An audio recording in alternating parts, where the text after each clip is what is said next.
Lionel মেসির record ভেঙে চুরমার করে দিলেন কিলিয়ান এমবাপ্পে। মেসির এই রেকর্ড ভেঙে মেসিকেই যেন উস্কে দিলেন তিনি। লিওনেল মেসি এবং এমবাপ্পে একজন আরেকজনকে বারবার যেন উস্কে দিচ্ছেন। কিসে উস্কে দিচ্ছেন সেটি হচ্ছে গোল করায়। বেশ মজাই হচ্ছে। কিলিয়ান এমবাপ্পে এগিয়ে গেলে লিওনেল মেসি গোল করছেন, আবার লিওনেল মেসি এগোলে এমবাপ্পে গোল করছেন।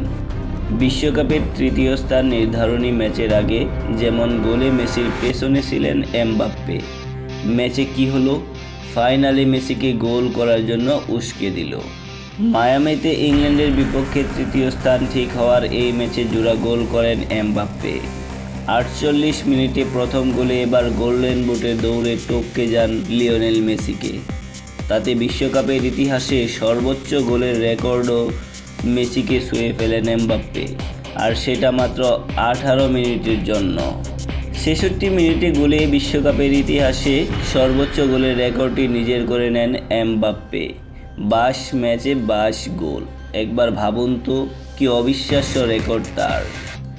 আর্জেন্টাইন কিংবদন্তি 8 গোল 4 অ্যাসিস্ট। অপরদিকে এমবাপ্পের এখন 10 গোল এবং 4 অ্যাসিস্ট। দুই রেকর্ডই আবারও নিজের করে নেওয়ার সুযোগ আছে লিওনেল মেসির। আজ রাতে বিশ্বকাপের ফাইনালে স্পেনের মুখোমুখি হবে আর্জেন্টিনা। এমবাপ্পের বিশ্বাস এই ম্যাচে মেসি গোল পাবেনই।